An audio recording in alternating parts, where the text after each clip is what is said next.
Darling, you send me. I know you send me. Je voulais faire un petit message avant de démarrer cette vidéo. J'ai mis en place avec l'aide de Camille et Clémence un petit groupe Facebook sur justement l'animation anti-agiste et bienveillante. Donc je vous mets le lien en barre d'infos. Voilà, donc si vous êtes intéressés en fait pour discuter autour de problématiques par rapport à l'animation, en règle générale, c'est vraiment de l'animation avec un grand A, c'est-à-dire que vous n'êtes pas obligé d'être animateur ou animatrice. Vous pouvez aussi juste être curieux et curieuse et vouloir en fait échanger par rapport à certaines problématiques, à certains sujets. Et je dis animation avec un grand A parce qu'en fait, rien que d'être avec vos petits cousins à Noël, en fait, c'est déjà de l'animation. Donc n'hésitez pas, demandez, c'est un groupe fermé, mais vous demandez juste d'être intégré et on vous ajoutera. Voilà, n'hésitez pas. Du coup, j'avais envie de parler un peu colo et de parler notamment du lien entre les adultes, les parents notamment, et notamment de parler du lien parents-enfants. Alors déjà pour poser les bases et surtout pour être sûr que les personnes qui n'ont jamais fait de colo comprennent bien en fait l'enjeu qu'il y a derrière cette problématique, il faut savoir que les parents c'est un peu le sujet récurrent, le sujet sensible chez les directeurs et directrices de colo. C'est vraiment les personnes qu'on essaye d'éviter au maximum. Généralement, c'est aussi pour ça qu'il y a beaucoup de personnes qui disent qu'elles n'aiment pas le centre aéré, c'est parce que il faut gérer les parents au quotidien. Et on a toujours du mal en fait à se comprendre en fait, entre les parents et le personnel encadrant parce qu'on a clairement pas les mêmes objectifs, on n'a pas non plus le même centre d'attention, c'est-à-dire que les parents ils ont leur enfant et seulement leur enfant en fait comme problématique, alors que nous on en a, ça dépend, ça peut aller de 20 à 100, 200. J'ai commencé en fait à me remettre en question sur justement cette façon de voir en fait le parent et de ne pas justement l'intégrer en fait dans nos séjours, de le tenir très éloigné. Ça a été quand j'ai fait ma base 2, donc mon stage de théorie dans le BAFD, où du coup on avait eu un premier stage pratique et du coup on revenait en fait sur nos sentiments, sur comment nos expériences. Et souvent les parents étaient présents dans les mauvaises expériences. Parce que forcément, généralement quand on fait un retour d'expérience en BAFD, c'est souvent des expériences qui nous ont causé des problèmes. Parce que c'est quand même concrètement le but en fait du BAFD stage 2, c'est qu'on veut parler des problèmes et essayer du coup d'avancer. Et je me souviens qu'un de nos formateurs en fait nous avait dit ouais alors en fait on peut aussi très bien arrêter en fait de voir le parent comme quelque chose comme quelqu'un qu'il faut absolument éviter et peut-être se poser la question de savoir pourquoi ils sont stressés, qu'est-ce qui les fait stresser et comment est-ce qu'on peut faire pour que justement ils ne soient pas stressés. Et moi du coup c'est quelque chose sur lequel j'ai essayé de travailler les dernières colos que j'ai faites et notamment celle de l'été dernier, donc qui était Croatie-Monténégro. Et j'ai carrément pris le mal à la racine, c'est-à-dire que j'ai donné moi-même en fait directement les informations aux parents. C'est-à-dire que j'ai donné mon numéro de téléphone, chose que généralement on ne fait pas en colo. On ne donne pas son numéro de téléphone, surtout personnel en plus, enfin bref, je pourrais au moins avoir un numéro pro, mais bref, ça c'est une autre chose. J'avais en fait les parents en direct sur WhatsApp où du coup j'envoyais les photos, des nouvelles et surtout j'avais les numéros de téléphone des parents directement, ils avaient l'habitude de me parler, donc du coup quand il y a eu des problèmes, donc notamment des problèmes de santé, on a surtout eu des problèmes de santé et pas forcément des problèmes d'ordre vraiment discipline ou des choses comme ça où là c'est un peu plus relou et pas des problèmes de santé graves. Mais du coup comme les parents avaient l'habitude de me parler, c'était beaucoup plus détendu. Et du coup, c'est vraiment quelque chose sur lequel j'aurais envie de retravailler en fait dans mes prochaines colos.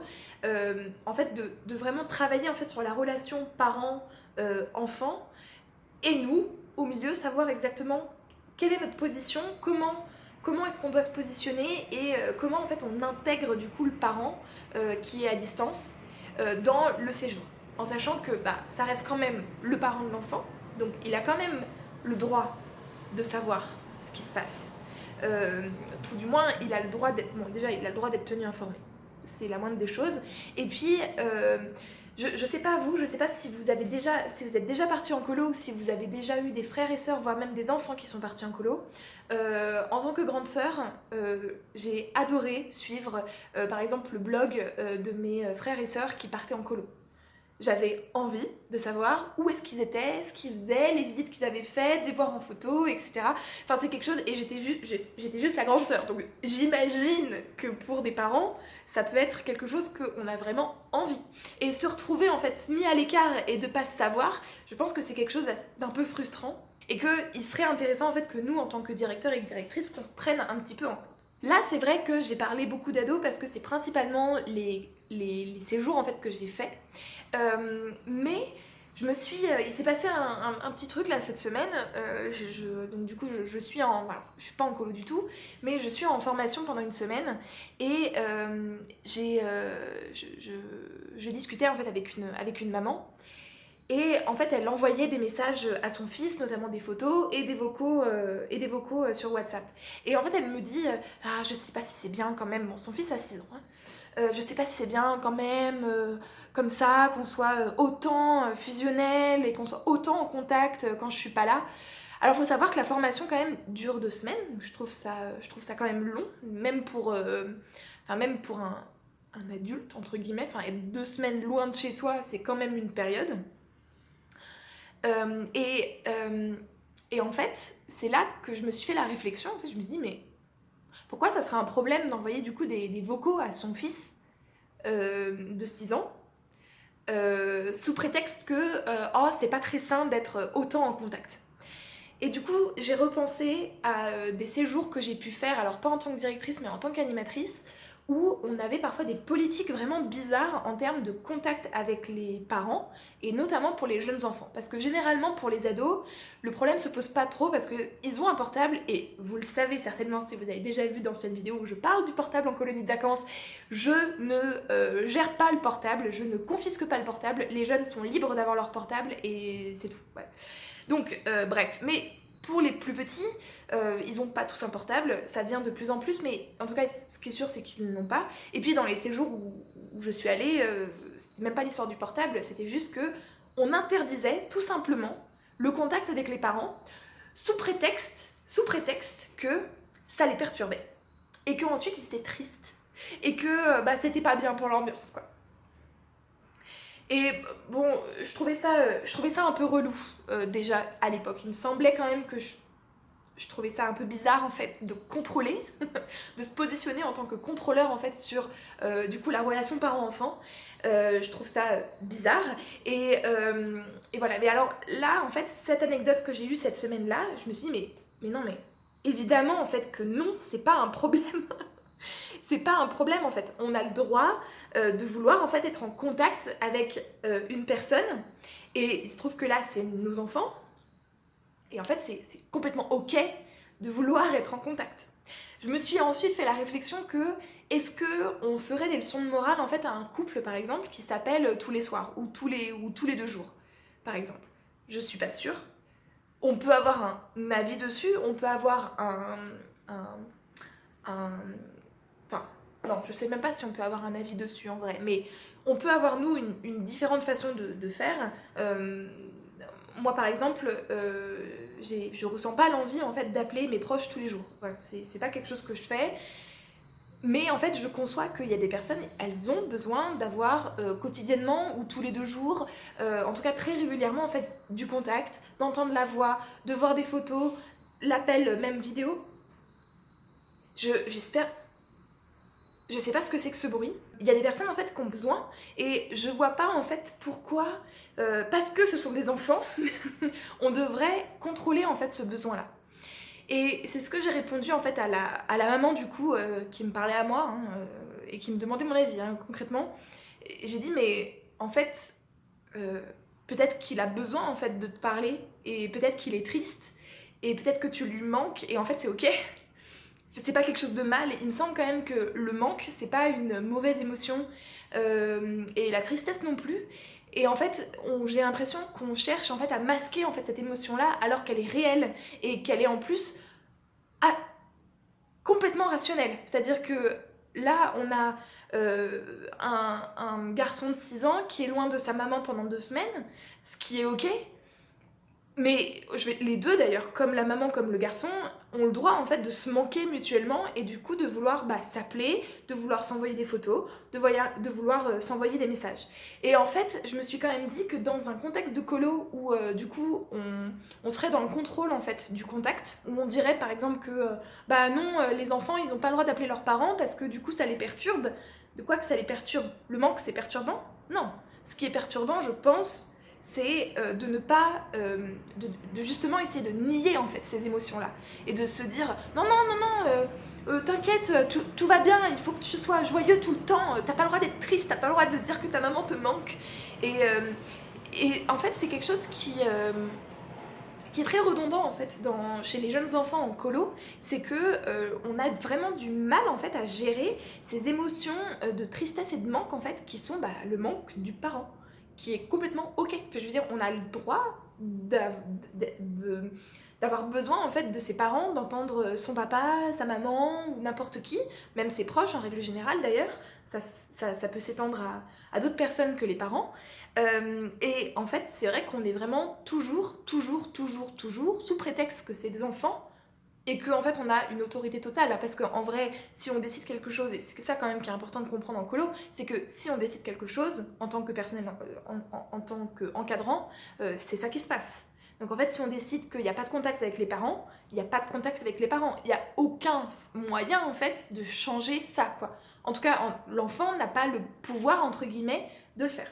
J'entends aussi beaucoup, et ça je sais que c'est quelque chose que j'ai pu discuter avec d'autres directeurs, notamment quand j'ai expliqué moi ce que j'avais fait en Croatie-Monténégro, donc d'avoir en fait moi aussi directement le contact avec les parents et de prendre en fait le problème, qui n'en est en fait pas un, mais en fait de prendre en fait cette relation avec les parents en compte et de leur donner la place en fait que moi qui me semble juste en fait de leur donner. Et en fait là directement on m'a dit ah non mais mon dieu, ah non moi je trouve que c'est vachement alors qu'est-ce qu'on m'a dit, je crois qu'on m'a dit que c'était intrusif. On m'a dit que c'était intrusif parce que du coup ça permettait pas aux parents de couper le cordon. Et en fait, alors je comprends le point de vue, c'est-à-dire que mes collègues, pour eux c'était super important en fait que le jeune, parce que là on parlait quand même plus d'ados, que le jeune en fait puisse avoir un environnement où il peut ne pas contacter ses parents ou que ses parents ne soient pas au courant de ce qu'il fait. Alors qu'on se mette bien d'accord, je n'ai pas contacté les parents en disant « Oui, alors aujourd'hui, on a Dominique et Rachel qui se sont mis ensemble on est très contents et on salue le nouveau couple !» Non, c'était pas ce genre d'informations là que je donnais, évidemment. C'était plus des informations du type « Voilà, nous sommes allés à Dubrovnik aujourd'hui, nous avons visité les remparts, regardez les photos, c'est magnifique !» Voilà, c'était plus ce genre de choses qui est quand même, qui n'a rien à voir avec la vie du jeune en question. De plus, le jeune est complètement libre d'appeler ses parents ou pas. En plus, ce qui est assez rigolo, c'est que dans mon organisme, normalement, on doit obliger les jeunes à envoyer des cartes postales. Bon, alors c'est quelque chose qui n'est pas... Je pense que c'est plus trop d'actualité maintenant, mais c'est quelque chose qui est marqué plus ou moins en fait dans notre règlement, qu'on doit forcer les jeunes à envoyer des cartes postales. Et moi, bon, évidemment, c'est quelque chose que je n'ai jamais fait. Genre... Jamais de la vie. Jamais de la vie. J'envoie des cartes postales moi-même, mais genre jamais de la vie j'obligerais des jeunes à envoyer des cartes postales. Jamais. Et alors du coup, bref, donc on m'accuse en fait d'intrusivité parce que je donne, en fait je fais ce qu'on me demande de faire sur le blog, sur WhatsApp. Parce que oui, on me demande aussi de tenir un blog. Bref. Et en fait c'est rigolo parce que moi je trouve ça bien plus intrusif de vouloir en fait de vouloir absolument couper le cordon, enfin faire en sorte que deux personnes coupent le cordon entre elles et du coup de partir sur ce principe et du coup de ne pas donner de contact. Voilà. Et ça pour le coup je trouve ça beaucoup plus intrusif que le fait de donner des nouvelles sur quelque chose de très vaste et où on ne parle pas du jeune en règle générale mais plus en fait du groupe quoi. Voilà. Donc ça c'est vrai qu'il y a cette espèce en fait de valeur qui est couper le cordon, qui est quelque chose, évidemment, qui est quelque chose d'important entre guillemets, c'est-à-dire que je pense effectivement qu'à un moment c'est pas mal en fait de prendre la distance avec ses parents, mais on a le temps pour le faire. Je veux dire, si c'est pas à l'adolescence, ça sera quand on aura 20 ans ou ça sera quand on aura 25. C'est quelque chose qui se fait au fur et à mesure, et je pense que c'est pas juste un pauvre camp en Croatie-Monténégro qui va faire vraiment la différence, en sachant que le jeune part déjà, donc en soi il y a déjà une prise d'indépendance. Mais bref. Mais surtout, en fait, moi, ce qui me gêne, outre la problématique de couper le cordon et que le fait qu'il faut absolument que ça se passe pendant l'été, pendant les colos, c'est que, en fait, moi, je veux pas avoir ce rôle-là. Genre, je ne me donne pas ce rôle-là en tant que directrice de séjour. Je me dis pas, tiens, voilà, c'est un de mes objectifs, c'est que les parents et les enfants coupent le cordon ensemble. Non, genre, absolument pas, je m'en fous. Enfin, c'est pas que je m'en fous, mais c'est que je ne me vois pas dans ce rôle-là. Je n'ai pas envie qu'on me donne ce rôle en fait je sais pas, d'éducateur, de médiateur, enfin, je sais pas exactement quel nom on pourrait se placer, et je sais que dans le milieu des colos, c'est un rôle en fait qu'on aime en fait se donner, un espèce de rôle éducatif profond, c'est-à-dire que éduquer sur des choses un peu, je dirais pas légères, mais un peu globales, par exemple sur l'écologie en vacances, sur comment ne pas être un touriste relou, sur faire attention, enfin bref, ça m'est déjà arrivé en fait de donner quand même des informations à des jeunes, mais par contre, par exemple, je me souviens qu'on parlait du portable, voilà, typiquement, d'ailleurs qui a aussi été un sujet comme ça au sein de mon organisme, et en fait où beaucoup de directeurs en fait se complaisent dans le rôle d'éducateur et disent oui mais moi mon rôle c'est aussi d'éduquer les jeunes à ne pas être intoxiqués par le portable, et en fait moi c'est pas mon rôle en tant que directeur, enfin en tout cas c'est pas le rôle que je me donne, parce que bon déjà moi étant moi-même addict à mon portable, donc je trouverais ça totalement hypocrite de faire ce genre de discours, mais en plus parce que je pense que c'est pas mon rôle. Moi mon rôle c'est d'emmener des jeunes en vacances, que ça soit cool, que ça soit sympa. On peut éventuellement parler effectivement du portable, de l'addiction, des réseaux sociaux, etc. Et peut-être, je sais pas, en discutant tous ensemble, de se dire ok on essaye de faire un challenge, une journée sans portable par exemple. Mais c'est tout en fait, c'est juste le rôle en fait que je me donne, et j'ai pas envie de me donner un autre rôle, parce qu'en fait je ne supporterai pas que quelqu'un se donne le rôle pour moi d'ailleurs. C'est quelque chose que je n'ai pas supporté à 16 ans, que je ne supporte pas maintenant non plus. Voilà, je vais m'arrêter là pour cette vidéo. J'espère que ça aura été un sujet intéressant et de saison également. Je vous dis à très vite pour une prochaine vidéo. Ciao!